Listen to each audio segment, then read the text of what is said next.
Good morning, dear colleagues.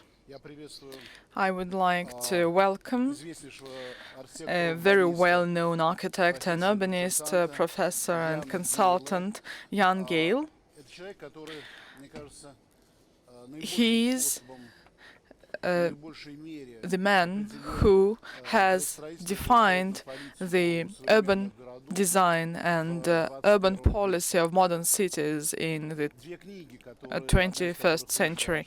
Two books and one from 1970s, Life Between Buildings and Cities for People, defined the modern strategy for cities development.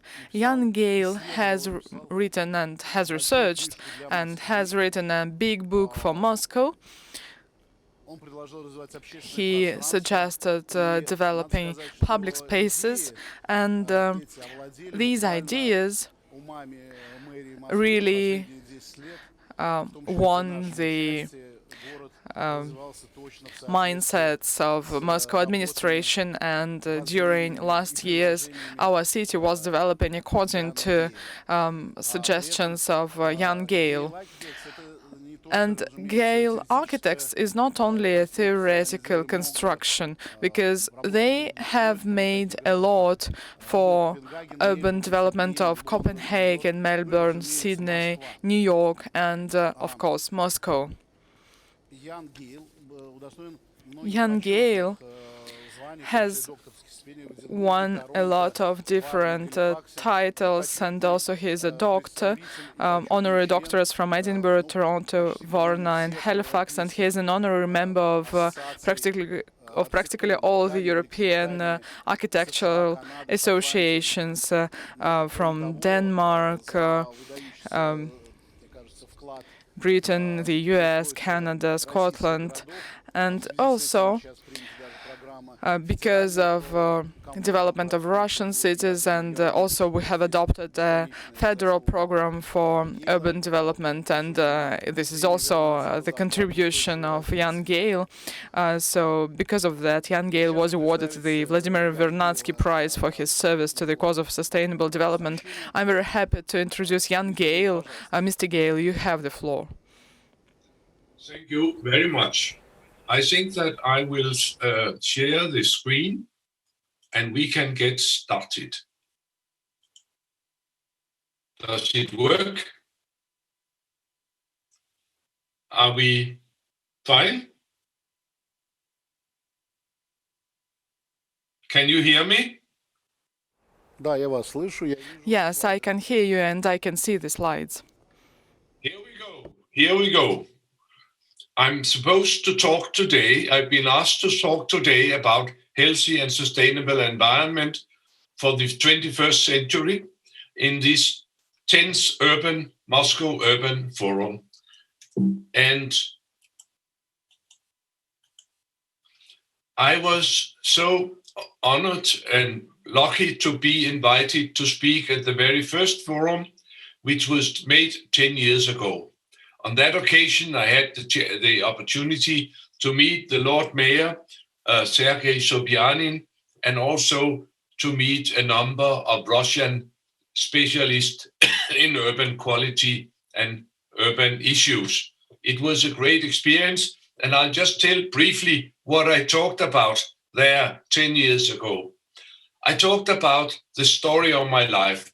I talked about how in the 50s I was graduated as an architect, and how what we trained in the 50s that were to be good modernists, that a good city was something which consisted of not spaces for people, but objects, but buildings and leftover space. And a good city would be something which would look good from the aeroplane. Then I married a psychologist, and all kinds of questions started to be raised towards me and my fellow architects, especially from the psychologists and sociologists. Why are you architects not interested in people? Why don't they teach you anything about people in School of Architecture? Of course, that was a bunch of questions for a young man, so I had to go back to School of Architecture to study for 40 more years. And what I did study was trying to make people more visible, because I realized that all this technocratic city planning we were doing, people were visible. We knew nothing about people's behavior. I learned in School of Architecture when I was there the first time that people will adapt. It doesn't matter what we build, people will adapt. But then we found out, of course, that people do not adapt. People are very sensitive, quality-wise, to what you are offering and where they are to live and stay. Also, we found by our studies, and mind you, I couldn't be told in the School of Architecture what all this about people, because nothing was known. We had to do all the studies ourselves. That was in the early 60s. We had to start from square one. And what we really found was that people were much more interesting for people than were objects and buildings. People is the attraction number one throughout our life and also in our cities. All this I worked with and I told about. Also, I told about that for the past 50 years, we've done everything we could to chase people out of our cities by having these modernistic ideas and by having the invasion of motor cars. I put the stuff together in books gradually, and I saw them, much to my joy, being distributed in all corners of the world. Then came a period where one city after the other came and asked me and my team to put all the philosophies and all the teachings of the books and the teaching of the university, put it into practice. Can't you come and tell us what we shall do, instead of preaching about how the theory is and how things are put together? That was the beginning of a long string of work with small and big cities around the world. I could tell a lot about all of them. I will not. Melbourne was one of the first, and they've done a fantastic job in Melbourne. It is now the best city in the Southern Hemisphere, and it's better than Paris. And if you don't know what to do, move to Melbourne. I could tell you about New York, where the mayor, Michael Bloomberg, in 2007 said, I will make New York the most sustainable metropole in the world. And he set to work with bicycle lanes and improving conditions for the life in the city. One of the things which was done was to close Broadway to traffic and enable the establishment of nice people squares in Times Square, Herald Square, Union Square, and Madison Square. And they've gone on with these programs ever since. Now they have 15 squares like this. I could also tell you about the work in Sydney, where we worked for quite many years. Sydney has a wonderful waterfront, but the city center was really suffering from too narrow sidewalks, too much traffic, too much noise, too many buses. Now it's all changed. They have bicycle lanes all over the place, and they have Main Street is now a pedestrian street with a light rail running up and down. And I could, of course, tell you, which I did in 2011, about Copenhagen in Denmark, the capital of Denmark, 1.5 million people, who has really been one of the pioneers for this people-centered city planning. They started already to throw out the first traffic from the first street in 1962, and they have, over the past 58 years, added one nice space after the other to the city. They have a firm policy that they will make Copenhagen the best city for people in the world. They also have another policy. We will make Copenhagen the best city for bicycles in the world. They have visions where we shall be 230 and 250, and they have strategies which are lining out how should the people be treated 5 years from now, 10 years from now. What shall we do to make a fantastic city which is sustainable and livable?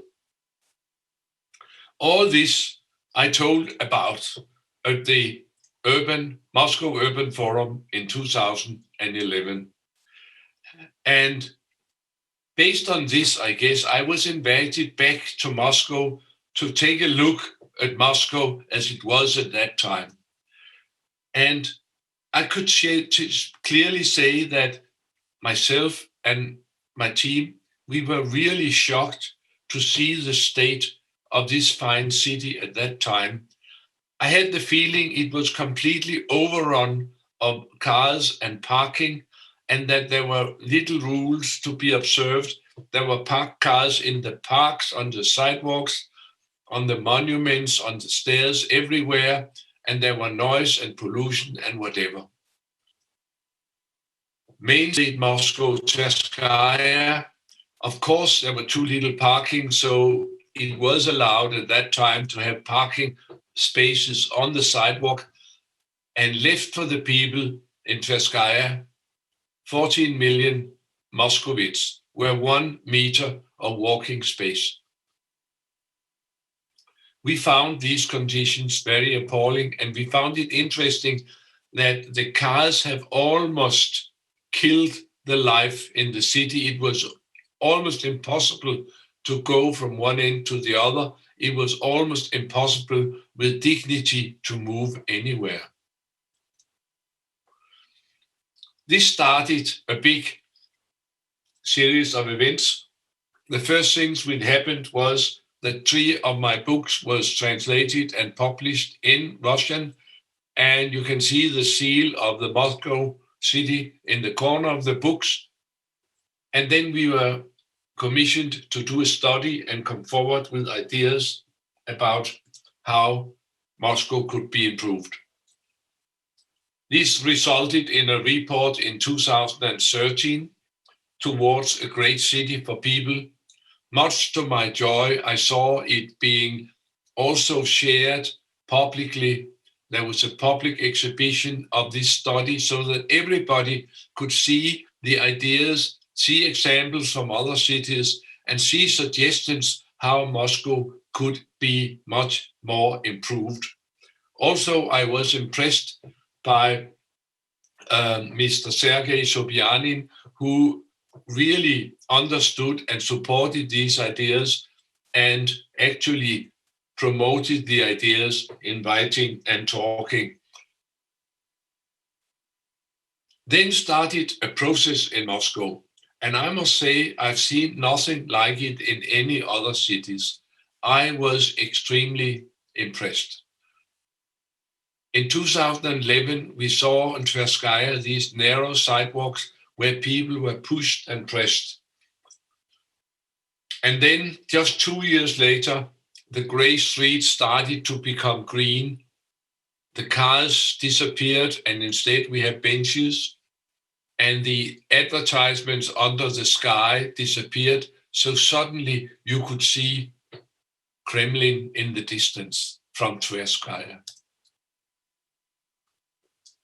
And it's been further developed. Now the trees are not in pots, they are real trees, and the sidewalk has become even wider, and the traffic lanes have become more narrow. Here's another little street where conditions really in 2011 were appalling. People were walking in the middle of the street, and the city at eye level, as people saw it, was an awful city, completely dominated by parking and motor cars. All this is not gone, and now it's a very nice street.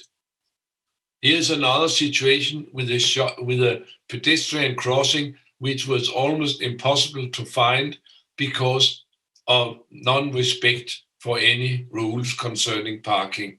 Now it is cleared up. Here is a square along Tverskaya, this little square near the Pushkin monument, had over the years, many things have brought in here. You could, when you look at the signs, you came in doubt, is this a metro station or is it a McDonald's outlet? And it's full of strange objects, and the sky is full of lines and electricity and all kinds of stuff. Just a few years later, you come back and find that this place has been completely transformed. Now you could clearly see that there is a metro station, that the pavement has been repaved with granite, trees have come in, a sidewalk cafe has come in, and the many signs on the buildings has also come down. It's become a really nice urban space here in central Moscow. We saw at the beginning how all the waterfronts were given to transport, were given to cars, to traffic, or to parking. And we saw how gradually the waterfronts were being reconquered for use, for recreational use, and for walking and enjoyment by the Moscovites. Here's the very important metro station of Mayakaiskova. I hope I can say it correctly. Anyway, it's very important. And originally, when we came there, people stepped right from the station out in a very busy street. Not so anymore. Now they step out in a public space, car-free public space, where they can go in peace in whatever direction they have to go. And also we saw on this one the emergence of these objects to the right, which turned out to be swings. And I found that the Moscovites were really happy about swinging. And on this square, I saw the swings being actively used from early morning to midnight. Also, in 2017, when I was back there last time, I was met by a few worried people say, oh, hey, we have a new problem now. We have the Moscow baby boom. And actually, we think that it is all this humanistic city planning which could be partly responsible. The cars have come out, the park cars have come out of the parks. Now they have benches on the boulevards. They can walk on the sidewalks. They can swing on the squares. And lo and behold, we have a baby boom now. I'm so proud to hear that you have a baby boom because people have a good time now in these reconquered public spaces in Moscow.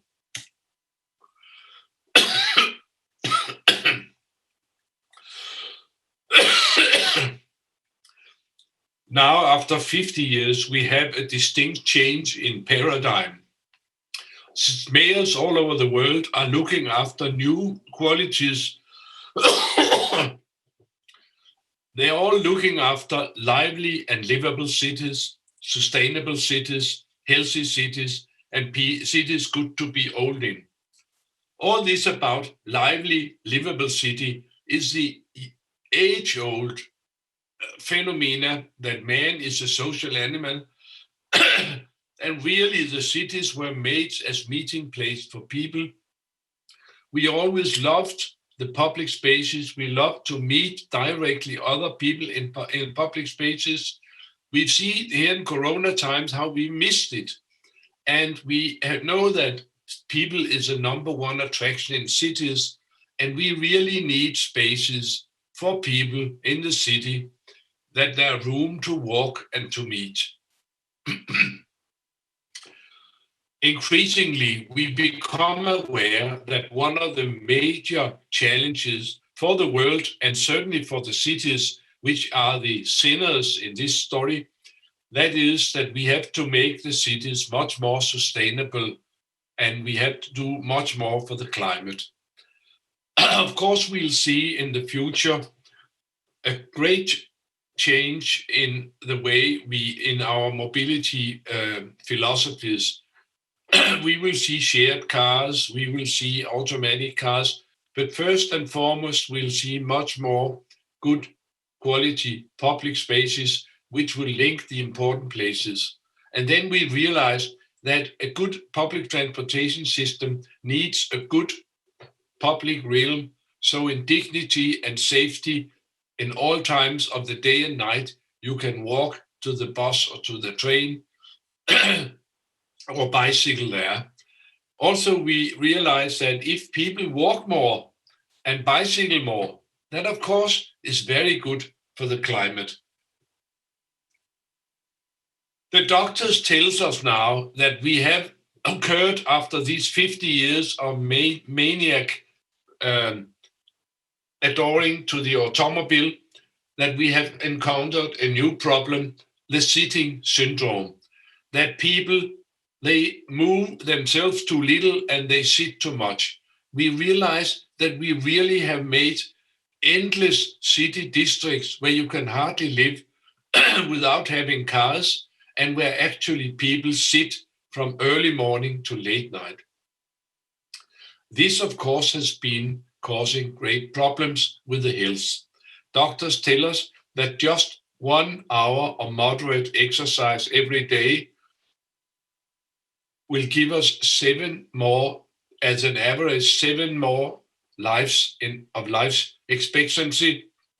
And it will be much better quality of life in the old days. And it would be much, much cheaper for society if people move more during their life. So the World Health Organization today say introduce transport policies that promote active and safe methods of traveling, such as walking and bicycling. And as I showed earlier, cities all over the world are full speed doing this. As times go by, we also see changes in the demographics distribution. We have in all our cities, we have a growing number of elderly people. In some countries, it's already 20 or 25%. And we have to make our cities so that also this group can have a good life. So now, not only should we today make fantastic cities for the children and the young people and all the rest of us, but also increasingly so that the elderly people can have a good life. Here in Denmark, and I know because I'm an elderly person, the doctors say 10,000 steps a day and the doctors will be kept away. So out you go, my friend, you have to walk your 10,000 steps, but where can you do that in dignity? Where will it be wonderful to walk in your neighborhood? We have to think about how in all generations we can move around, and that will be ideally part of our ordinary daily movement pattern. So if we look at these new demands, which have come increasingly important in the 21st century, and we look at the people over here, and we realize that if we look carefully after people, after the pedestrians, after the public life, and where we can, also after the bicycles, we actually address efficiently all these issues which are important in the 21st century. We get more livable cities, we get more sustainable cities, and we get more healthy cities. And we get cities which are not only good to be young in, but certainly also to be old in. So there are good arguments for looking after people in city planning. Now we have the pandemic situation, and we can see many big and small signs on how this is influencing our daily day. We are starting to have face masks, and we are seeing in stations and in streets how lines will direct you to go this way. We have one directed traffic of people in the streets, stations, and other places where we move. We have seen how empty the cities can be, and we have started to miss the people and the enjoyment and the bustle of a good people-friendly city under the lockdown. We've also learned, like here in Delhi in India, how much pollution we normally produce. In Delhi, they could not see the sun and they could not see the mountains, but suddenly during the corona lockdown, it was able to have sunshine in the city and see the mountains in the distance. There is some kind of learning here about how awful we treat our people in the cities and how awful we treat the environment in many places. We've also here in the corona time seen that people get inspired to try new ideas. Here's from Paris, where the very famous street, Rue de Rivoli, before was a very active traffic street, one-way traffic street. Now it is a two-way bicycle street. And we've seen experiments with bike systems in car-oriented cities. We've seen, funnily, bicycle lanes pop up in Milano, Paris, Berlin, and many other cities where they've used the situation where there are not so much traffic to experiment to have more space laid out for walking and for bicycling. We've also had time in these periods to think about that maybe there would be other ways of organizing our cities so we can have a better life and have less commuting and less running around or less need for mobility. From Paris, we've heard about the 15 mini city idea. They have actually in the Sorbonne University used the lockdown to discuss sustainable cities based on walking and bicycle. And the idea of the 15 mini city, which is promoted very much by Mayor Anne Hidalgo in Paris, is that most of the things you need, you should be able in a city to find inside 15 minutes of walking or bicycling. Actually, all the old cities were like that, but we become used to scatter the things all over the city. So we have to do a lot of commuting and traveling and mobility to get from this to the other to the third. Couldn't we concentrate and mix it better so that more activity could be made on bicycle and on foot in a smaller, more compressed area, the 15-minute city? I'm sure that the idea of the 15-minute city is one of the good ideas of the pandemic period, which will stay and will be developed also in the year to come. So if I shall conclude, I will say that a city which is good for people is a good place to live when you are young, when you are old, in the summer, in the winter, and certainly we found it's also good to live in days of a pandemic. What will we see after the pandemic? We will see an increasing emphasis to put in the cities green and recreational spaces. This is an example from Copenhagen, where one of the major streets are now being turned out into a big park, natural park. And we'll see an increasing emphasis on public spaces for sports and activities. Here from Copenhagen in the harbor, we can swim because the water is now clean, so we can swim. And here in this other park, we can bicycle and roller skate and skateboard and have fun in various ways. What we will see in the pandemic is that there will be increasing emphasis on these important 21st century planning challenges I mentioned. We will want livable, lively cities. We will demand, and we have to make more sustainable cities. And we will have to make cities which invite for healthy lifestyle, where you can move yourself around at least an hour a day. And we will have to make cities where it's good to be young and good to be old in. and all the age groups in between will also have a better time. Finally, I send to all of you and to the city of Moscow my warmest wishes for your continuing efforts for creating livable, healthy, sustainable environments for the 21st century. Thank you.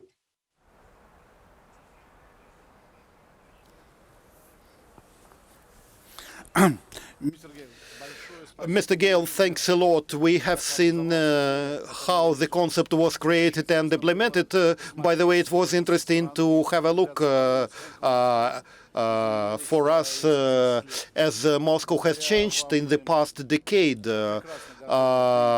Thanks to you, we and the whole world is prepared for this pandemic, and we understand in this connection how and what we are going to do in the nearest future during the crisis and when the crisis is over. Thank you very much.